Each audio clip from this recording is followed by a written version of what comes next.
এভাবেই কাঁচা শাকসবজি যা পাচ্ছেন তাই খাচ্ছেন আনোয়ার সিরাজি নামের এই ব্যক্তি। দু একদিন ধরে নয়, গত 10 বছর ধরে এভাবেই শাকসবজি খেয়ে আসছেন তিনি। প্রতিদিন সকালে ঘুম থেকে উঠে চলে যান বাড়ির পেছনে ফসলি জমিতে, সেখান থেকে সবজি তুলেই সারেন সকালের নাস্তা। আনোয়ার সিরাজের হাতে রয়েছে পাতাকপি, সিম, টমেটো, গাজর ও কাঁচা পেঁপে। প্রথমে দেখে যে কেউ মনে করতে পারেন এগুলো তিনি রান্নার জন্য নিয়েছেন, কিন্তু না, তিনি এগুলো কাঁচাই খাবেন। আমাদের দেশের যে কোনো সবজি আমি কাঁচা খাইতে পারি, আমার কোনো সমস্যা হয় না। কীটনাশক মুক্ত শাকসবজি খাওয়ার চেষ্টা করি। আমার নিজের তৈরি, আমি নিজের জমিতে যে শাকসবজি তৈরি করি এগুলি আমি খাই। কিশোরগঞ্জের করিমগঞ্জ উপজেলার হাতরাপাড়া গ্রামের আনোয়ার সিরাজি রান্না করা শাকসবজির চেয়ে কাঁচা খেতেই স্বাচ্ছন্দ্য বোধ করেন। লাউ, মিষ্টি কুমড়া, সরিষা ফুল, করলা, কাঁচা মাছ, মাংস সহ সকল শাকসবজি কাঁচা খেতে পছন্দ তার।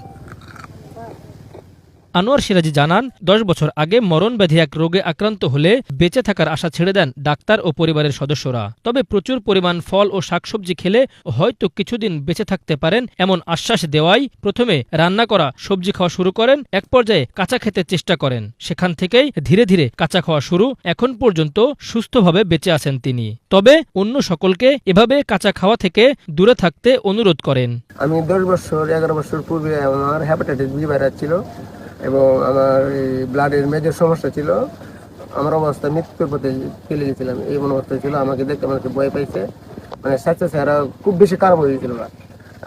তারপরে আমি ডাক্তারের শরণাপন্ন হই। আল্লাহর অশেষ রহমতে আমি ডাক্তার সাহেব বলতে প্রচুর শাকসবজি খাওয়ার জন্য, মানে রান্না করে শাকসবজি খাওয়ার জন্য আমি প্রচুর শাকসবজি খাই। বিশেষ করে পেঁপে এবং বেল প্রচুর খাইতাম, অনেক বেল গাছ কিনে খাইতাম।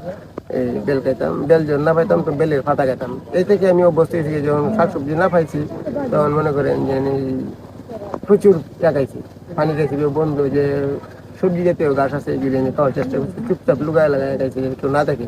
কিন্তু এখন এমন অবস্থা হয়েছে যে কোনো সবজি খেলে আমার কোনো সমস্যা নেই। কাঁচা সবজি খাইলে আমার সমস্যা না, না খেলে আমার বাথরুম কঠিন হয়ে যায়। সবাইকে অনুরোধ করবো, কাঁচা শাকসবজি কেউ আমাদের খাওয়ার চেষ্টা করবেন না। আমি খাই আমার প্রয়োজনে। এলাকাবাসী বলছে, এভাবে কাঁচা শাকসবজি খেয়েও দিব্যি বেঁচে আছেন আনোয়ার। 10 বছর আগে সে অসুস্থ ছিল, এরপরে ডাক্তারের পরামর্শে না তার সে নিজের ইচ্ছাতেই শাকসবজি খাওয়া শুরু করছে।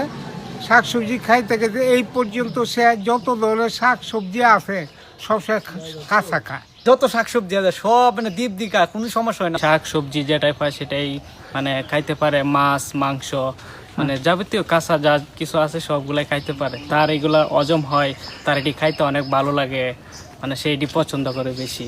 শহীদ নজরুল ইসলাম মেডিকেল কলেজ হাসপাতালের চিকিৎসক বলেন, এমনভাবে কাঁচা শাকসবজি খাওয়া স্বাস্থ্যের জন্য ঝুঁকিপূর্ণ।